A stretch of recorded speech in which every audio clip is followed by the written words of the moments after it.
Hello everyone, this is Moses from Zaatar Gardens, and today is International Zaatar Day. It's been about 3 years since I started the Zaatar Gardens YouTube channel, and a little bit longer than that for my blog that my son and I started together.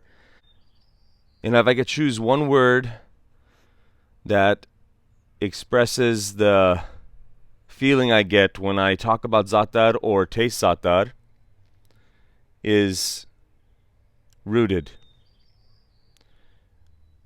Remembering my grandmother, remembering my mother, remembering family, togetherness, everything rooted. The smell of zaatar still gets me emotional, of fresh zaatar, not store-bought. The taste of it makes me remember laughter, togetherness, and happiness.